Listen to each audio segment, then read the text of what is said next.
How's it going there, YouTube? I wasn't planning on filming outside today. I actually thought that it was going to be super cloudy. I wouldn't be able to, so I planned something else. Anyways, as luck would have it, I can't control anything in my life, especially not the weather. So here we are, filming outside. And today we're going to talk about how easy law common is, because it's common to everybody. And if you've ever looked into legal stuff or ever thought, oh, I need a lawyer because this is all too complicated, I wish for you to stick around and comment on whether this is too complicated for you to understand or not. Because if you don't understand the law, then you can't walk through that door that's about to be slammed shut.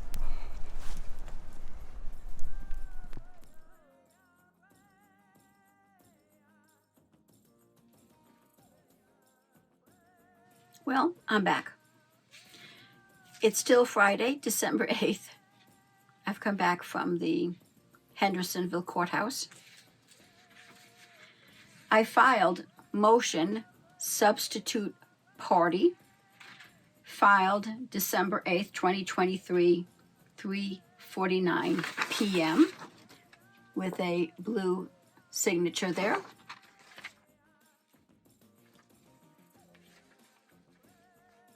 As woman who petitions to and ministers for our sovereign ruler of nations, I vow to be held to pains and penalty for any untruth I say, write, or omit in open court of heaven or secular court of earth and land.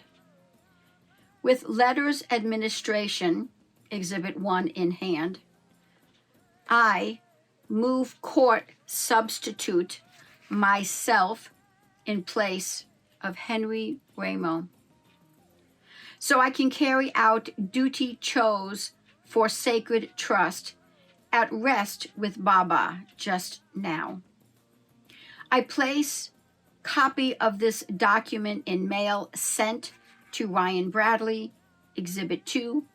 Should any objection be made, Ryan has duty to raise issue now.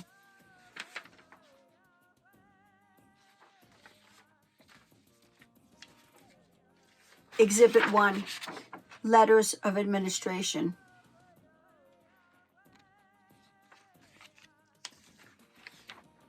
Exhibit 2, Proof of service of being mailed.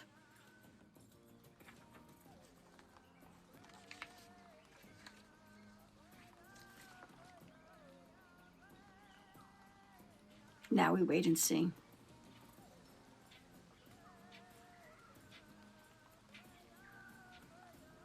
Thank you, Oracle, for reading that motion and helping us all understand how simple and easy and common law common can be.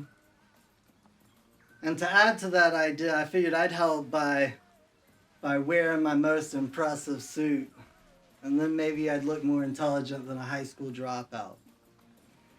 So Oracle is moving the court saying, now I got the letters of administration, the thing you've been telling me to get for the past 4 months, and for some reason y'all couldn't just stop the case until I got it. You had to waste my time and drag me back into court so that I could make sure you didn't dismiss for failure to prosecute. And that's how they don't uphold your rights. That's just one of the ways. There are so many ways they don't uphold your rights. There's so many examples in these past videos that I'm not even going to put up all the proof and the evidence on the screen anymore. Play the recordings. My word's good. My word's good. And I don't even see why Oracle has to motion to move in place of Baba, because as soon as Baba passed away, they were supposed to go to court pretty soon. Oracle goes down there and says, hey, unfortunately, Baba passed away. we're going to have to put everything on hold. So we put it on hold for 3 months. They schedule a court date like a day after Oracle said, here's about the time I'll be ready. So we're like, okay, that's kind of respectful. And then Oracle goes in there, and James Marshall, being as kind as James Marshall is, he says, hey, I can't help you out when you're trying to move before the court because you don't have these letters. I thought that was Oracle's motion to be in place of Henry. I mean, that's what the last will and testament said, right? Basically is, hey, Oracle, Joni is supposed to take care of all of my last business on earth and will administrate the trust to what I've told her to do because I trust her, because Oracle hasn't been taking away my rights that God gave me to prosecute my ex-wife for running off with everything. I'm not going to trust those people to interpret what I write down on a piece of paper. They wouldn't accept that, right? So Oracle goes in on June 12th. James Marshall says, is incredibly patient with her, I gotta have letters of administration or letters of testamentary. So Oracle goes home, writes a declaration to receive letters of testamentary attached with the death certificate and the other thing, the last will and testament, and goes down and files it, and they say, we don't know what this is. We don't know what a declaration is. Even though that's the only way a man or a woman in Oracle's case can talk to the government. They gotta go into court and they have to declare something to be true. See, affidavits are when corporations send an agent into court to verify something. That's what an affidavit is. A declaration is when a man or a woman goes into court and they didn't even know what to do with it. That's actually what they receive all day long. They just wish for you to fill out their little forms that really, really hidden in the small print, it says that they can just take away your right for no reason. And if you don't do that, if you do a declaration instead, they don't know what it is. Because that's how far away from true law we've gotten in our culture today. That the people who are supposed to be out there upholding it, processing it, administrating the paperwork, they don't even know what it is anymore. A declaration is when you announce a truth before your Father and the whole world.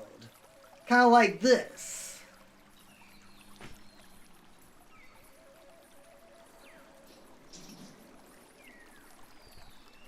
So in this quest of trying to show you who I am and not just a bunch of what I am, I've been asked to share a story here today.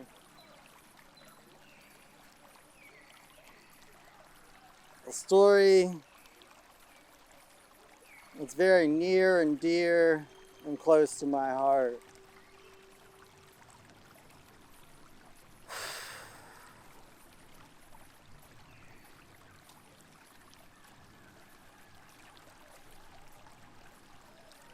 When I was growing up, I could always see through people.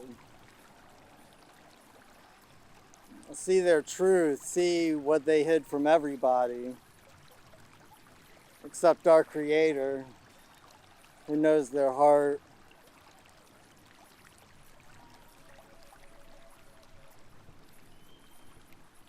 And there's a lot of evil in this world. There used to be a lot more. I believe people are growing. They're becoming conscious. They're forgiving themselves. And naturally, people are learning to move forward with life without hurting other people. Because that's how That's how you resolve your own pain within.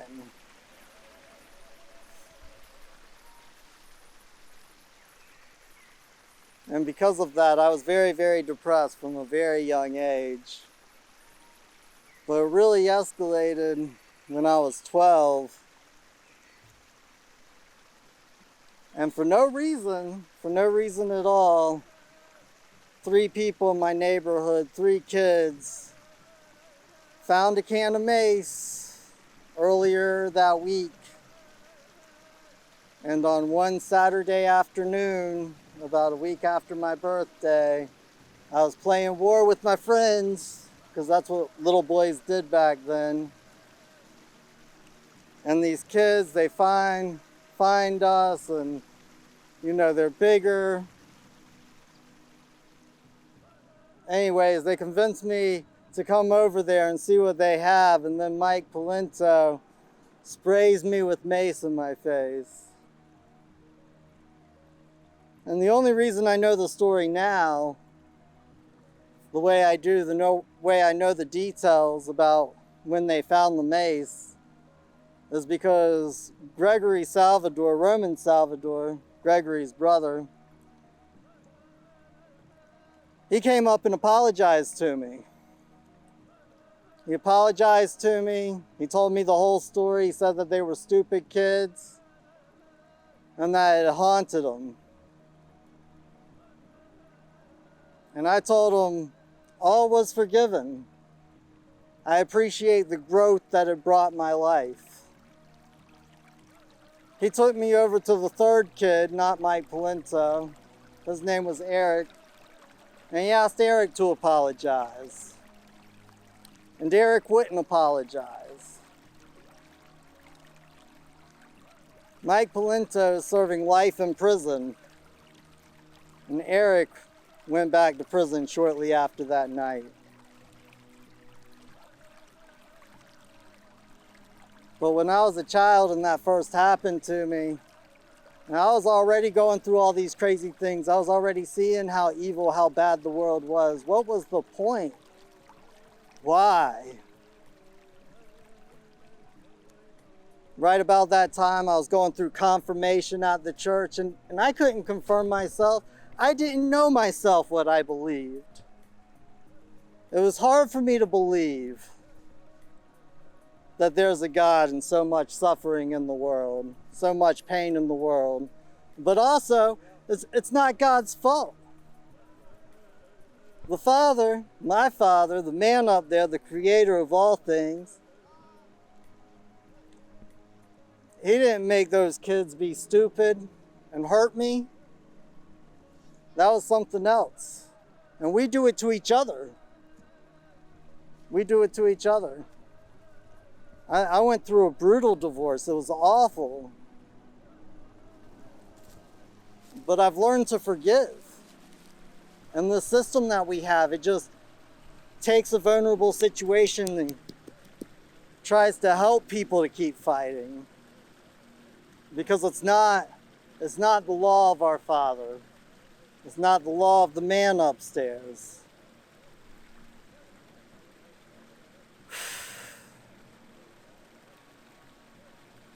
So I was devoutly atheist. Truly atheist. I was good at it. I had good arguments.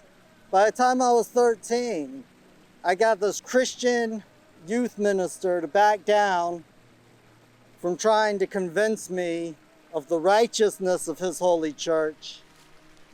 Because we were up until about 3 a.m. on a ski trip debating this, whether God's real, whether he's not, whether he sent his only son to die for us. What's true? And I finally got to a point, I looked at him and I said, so you're telling me that if I'm a Buddhist and I act like a good Samaritan all the time. I'm always picking up the guy on the side of the road. I'm always helping my brother. I'm always helping my sister. I live to serve others and walk that path. You're telling me I'm going to go to hell just because I don't believe in Jesus Christ, in your version of Jesus Christ. And no matter how many times I'd say this to Christian ministers or Jehovah's Witnesses when they showed up at my doorstep, they'd always have a fairly similar reaction. They kind of take a step back. They would think about it because they never thought about it before. But they're so true to what they believe. They're so true to the legalistic ways of their church. Every single time they come back and say, yep, that's what I'm telling you. That's what I'm telling you. And I would say, now I guess I'm going to serve in hell because I could not praise a God. I could not worship a God. I could not worship the idea of a God who was more immature than I was at 13 years old. And I think the heavens that that's not the case.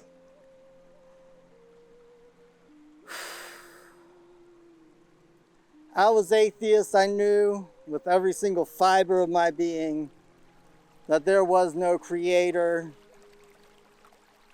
that this was all just an accident that happened in time of a universe. Until I was 17, I dropped out of high school. I didn't know where I was going with my life. Staying out late, coming in early. Well, there was this one day, I probably got to sleep about 5 a.m., 5 in the morning. And it was probably no later than 7:10, 7:20.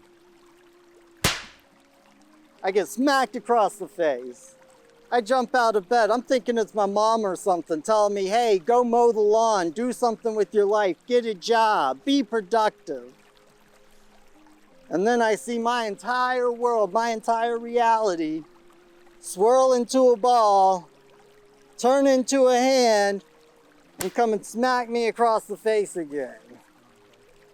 That wasn't good enough. It doesn't do it any justice. Come and smack me across the face again. And the man had my attention. I will never ever doubt that there is a creator of the universe again. There is nothing that you could say to make me renounce that knowledge.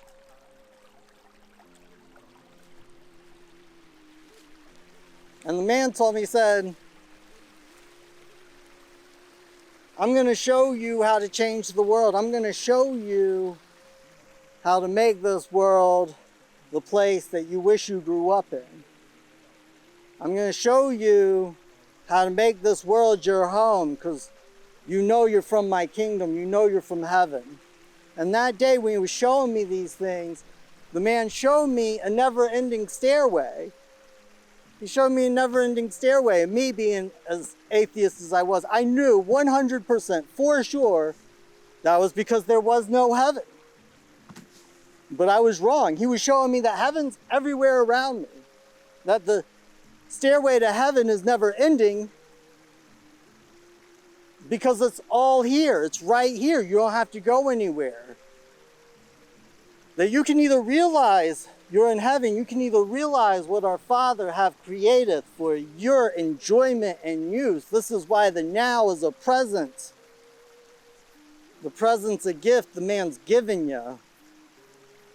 Or you can create your own hell. You can create your own hell in your own mind, and your own body, and your own experience, and your own spirit, because nobody's going to know, nobody's going to walk with you through that valley, the shadow of death, except for our Father, except for the Creator. But He's not creating that valley for you. He's not creating it for you. And the man told me, he was like, you're going to make lots and lots of money because you're going to win the lottery. And if you don't win the lottery, you're going to sell enough Wheaties and start growing it underground. You'll make this work. Just have faith in me, my son. Just have faith in me.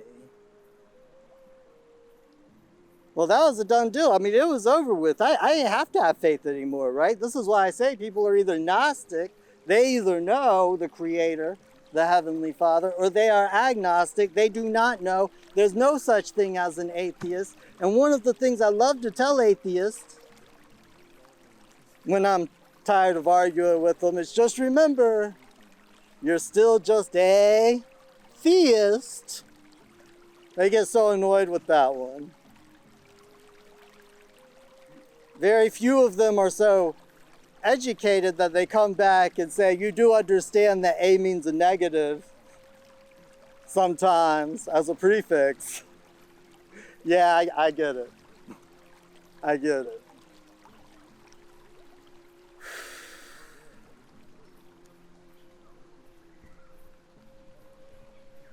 So we fast forward to the end of the summer. J. Tyler Ray, who's the head of the administration office for the estates over in Hendersonville, because he's the high clerk of the court, after the entire summer, he still hasn't gotten in touch with Oracle about letters of administration or letters of estate, whatever it is, letters of testamentary. And there's a court date coming up in a couple of days. It's my personal opinion that what J. Tyler Ray's going to do, because he's already admitted to a conflict of interest, and what he's going to do is he's going to wait for the court date to come up, and he's going to have issued letters of administration to somebody else that day. They would go in, settle everything with the court, walk out wealthy robbers. That's just upon information and belief and knowing how law works and how people use the law who commit constructive fraud on the public. That's what I believe would have happened, because he didn't write a notice to excuse himself until Oracle goes in there with a declaration for extraordinary writs. Because Tyler Ray had been performing extraordinary wrongs. He wasn't performing his duties and functions. And as soon as Oracle files that, within 20 minutes of me handing it to the clerk for service upon J. Tyler Ray, the notice of recusal is clocked in. And Peter Knight, the judicial officer, he moves the estate file to a different county because of the conflict of interest, but somehow they won't move any other file. J. Tyler Ray doesn't have a conflict of interest in any other file Oracle's part of, except for the estate file. I don't know how that is.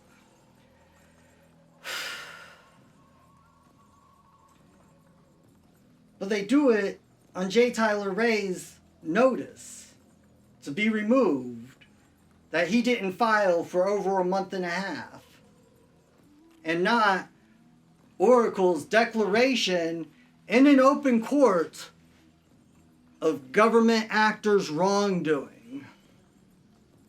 I ain't know this till real recently. But actor in Webster's 1828, the third definition is something like civil court proctor, civil court advocate for civilians, actor. They're all actors in there. It's all an act. And the act is to keep you fooled into believing you don't have unalienable rights from our Father. This is why they make you motion to exercise your right, so that way it gives the illusion that they could just deny you, right?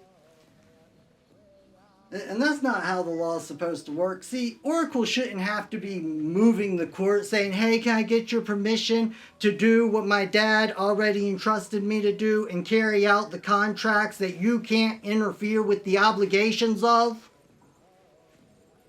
Or should I just be able to move that way, and if somebody has a problem saying that I can't exercise that right, they can come to court and tell me what it is. We'll work it out, right? We'll work it out. Because that's the way it's supposed to go. That's the way it's supposed to go. It took Oracle 7 months to get the court to recognize that she has the right to the letters of administration and to execute Henry's estate, to be the executrix of it. It took 7 months. And there was nobody even saying that she didn't have that right. Nobody said, well, that's wrong. Nobody came in to contest it. In fact, every man or woman who made a declaration saying, yep, that's Joni's right. That's Oracle's right. That's what Baba wished for her to do. And it took that long because you're not paying tribute to the legal society. It only works that way if you didn't pay the tribute to speed it up. And Oracle put in her declaration that she filed for extraordinary writs to be issued against Tyler Ray, she put in that declaration things that in my mind were at least as serious as what Greg Newman was removed from office for. And the process is basically the same. See, the people who got Greg Newman removed from office, they went and they filled out an affidavit, the state's form, so that they could declare that Greg Newman hadn't been acting as a district attorney person. His actor has not been a district attorney person because people were getting let go from prosecution. And that's not what district attorney persons do. And they had enough evidence, they had enough facts, and when they did that, the state had a hearing and they went through point by point and they said, this is enough to be removed from office, so we'll have a hearing on this. This is not, we're going to get rid of this and here's why. This is enough to have a hearing on his removal, so we'll put it over here. This is not, so we're going to get rid of it and here's why. They explained it all. And then they had a hearing that led to his removal because he's crooked.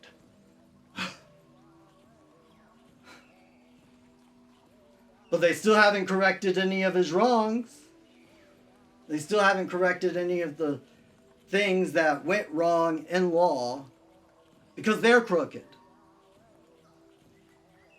But Oracle does the same thing, makes a declaration accusing the man. This is why they don't have to answer you when you go and make declarations against public officials like this, because you're accusing them of crimes no matter what it is. They're public officials. They don't have to answer you because they can exercise their right to remain silent. But if they don't answer you, then you're able to move the evidence against them onto the record of the court uncontested. Because we are all supposed to have equal right of access to court. We're all supposed to have that. And we don't. And you don't have to look very hard to see that we don't. And nobody really understands how we lost all of our rights because the legal system and these courts are so good at upholding them.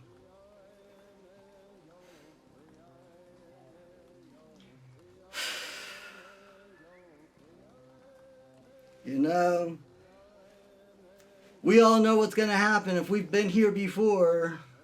We all saw what the courts did to Philip Kemp, to Angela Freiner. They're probably just going to run over Oracle again because the public will let them. Kind of the most pressing part about making these videos. But I say, not if we have an unalienable right. An unalienable right protected by a divine power, this time should be different. There's one last story that I was told to share, but I don't wish to. It's vulnerable. It was about the last time I ever attempted suicide. You see, because when I was atheist, and I knew there was no God, I also knew there was no reason to live. And I was highly suicidal for a long time. But after finding the man, after getting smacked in the face, I had a reason to live. I had a reason to love. I felt love.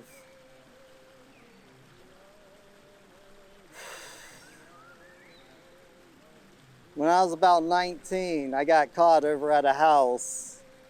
I got charged with possession with intent to distribute marijuana, manufacturing marijuana, possession with intent to distribute ecstasy.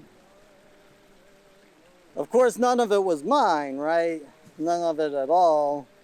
But they caught some other things in the house, and beyond that, I had all of this inside of a school zone, which kind of doubled every charge. And I was looking at 35 to 40 years minimum if the jury convicted me. The rest of my life maximum. And that's a hard test. That's a hard test for any man to go through, but especially a boy. Especially a boy who feels like their life is just beginning, who knew so truly in what they were doing and what they believed in. But the night before, thinking about it, crying to myself, I put a gun to my head and I pulled the trigger.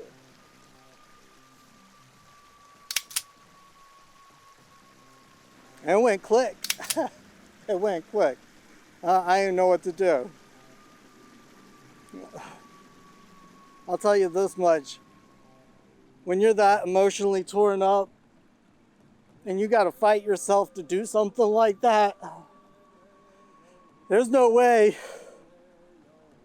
on earth you can do it again.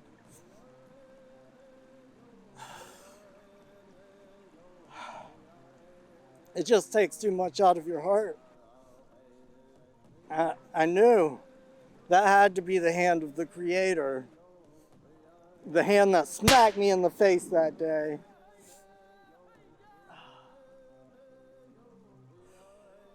I shot that bullet out of that gun the next time I shot that gun. And when the shell was ejecting out of the chamber, the slide caught it and locked.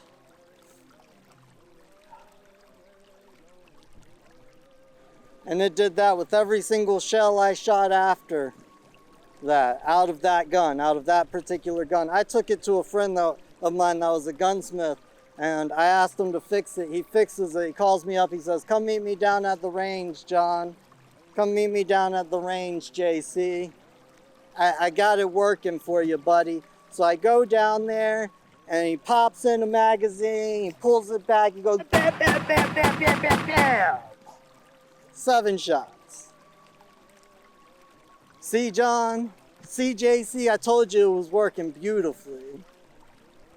Here, try it out. I take the firearm, I put the magazine in it, I cock it back, I shoot it, shell catches the slide. I told my friend, I said, "It's okay, brother. It's not you, it's me. I would be honored if you would keep this gun, so I may never use it again."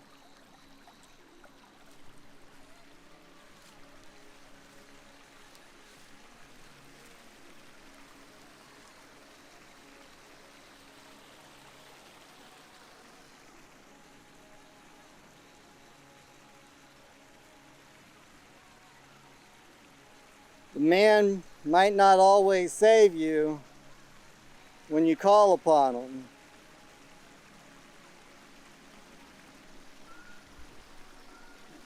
But he's always on time and never, ever shows you a false path. He always guides you to your heart's truest desires.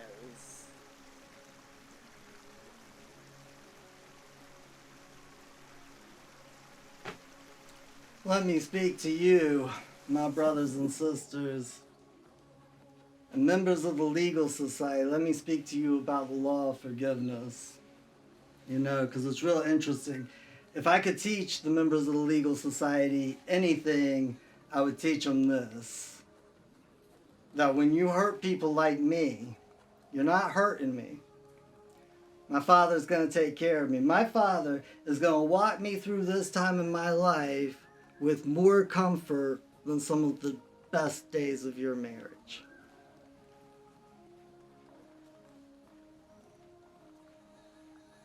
That's the way I feel, because I don't have any suffering on my heart, because I don't place any on anybody else.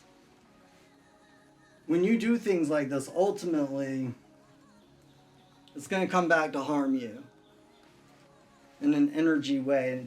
And the thing is that without people really being open to the idea of their soul and a higher power, and the fact that they get guidance through this life, if they're not really open to that idea, it's impossible to see them. It's also impossible to see these ideas when you're on the other side and your opponent is telling you. But I see a lot of division in the legal society up there in Henderson County. It actually makes me feel pretty good, right? So, like Christy Brown, when the estate action got over her office, and she's talking with Oracle about it, she's like, well, you could execute this last will and testament. We could recognize it this way. But are you sure you wish to do that? Because I can't recognize the trust.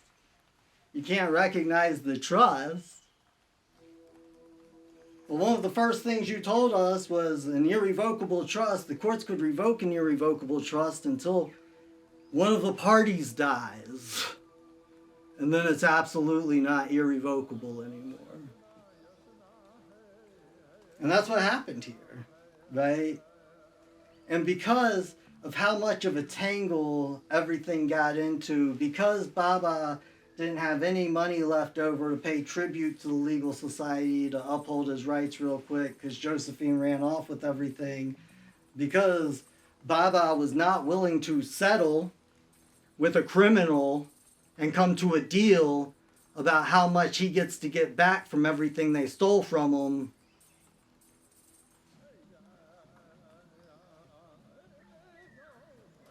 They had to take away all of his rights, everything, to the point where when they found somebody like me who actually told them how to go in there and stand up for their rights,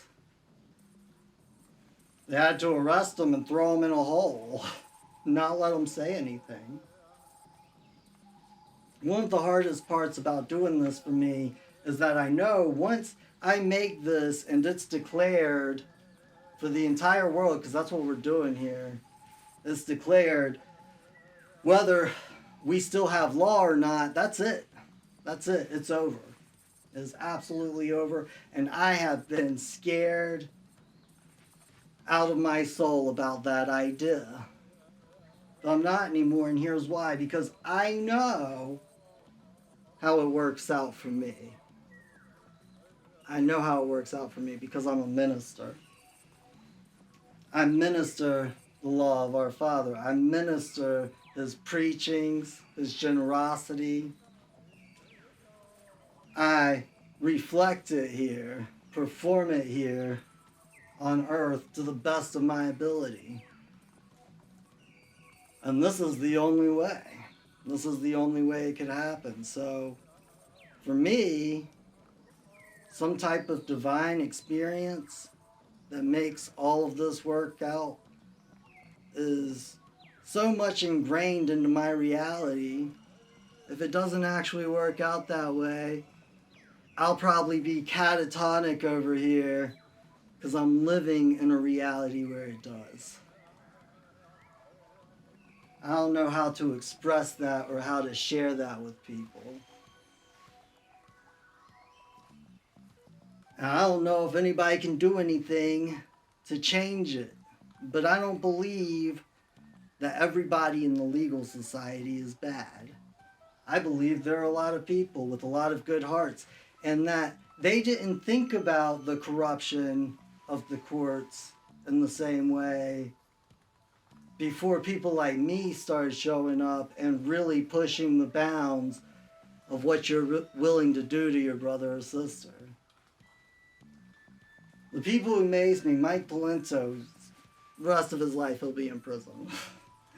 But he was always a bad kid. Eric wasn't always a bad kid. He went down a bad path. I wholeheartedly believe that if he would have been at a place that night in his heart that he would have apologized to me, he'd probably be in a decent place now. Mentally. Probably not be in prison. And Roman Salvador, I got a lot of respect for him, man. Like, he came back to me years later when I was king on the street. Be like, hey, bro, I gotta talk with you, man. I'm so sorry. He apologized for Eric, and I was like, bro, it's not your place. It's okay. It's okay. I wouldn't be as strong of a man as I am today had y'all not done that. And that was the first time I ever experienced anything at court. Because, of course, I had him arrested. They wouldn't let me swear out the warrant or anything because that right was already gone. But they just let him go. I'm sure that his parents paid some attorney who convinced the prosecutor, oh, kids being kids, it's not that big of a deal. Here's your cut.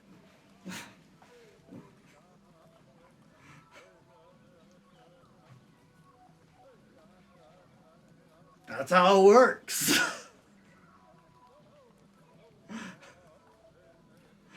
I should learn it the hard way the first time. Make it easy on myself.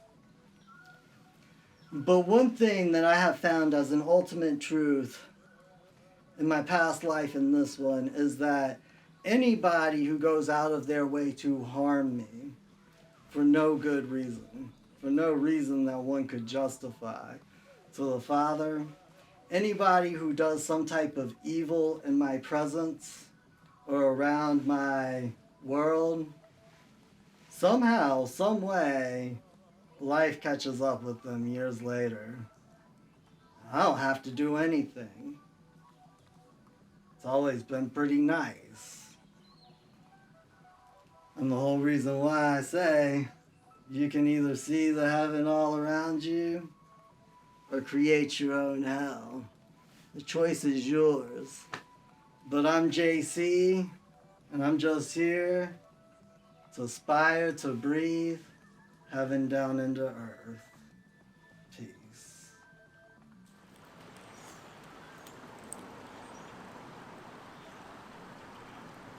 We all have choices to make.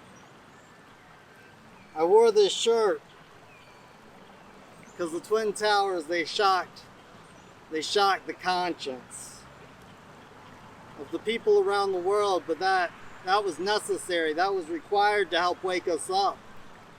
It's what's really going on. Kind of like COVID didn't happen on accident. It's not a surprise to me that the crown virus is the beginning of the end. Of course, the people who have owned this world for the past history, of course they would attack you through your breath, through breathing, through your spire, where spirit comes from. It's all in the words. And that's why after this month, I'm not going to make any videos here on Just Conspiracy, because the conspiracy's over. If anything, I might start a new channel, Just Spire, Just Breathe. It's going to be alright. It's going to be alright if you're seeing me succeed. Believe me, because I've seen it my whole life.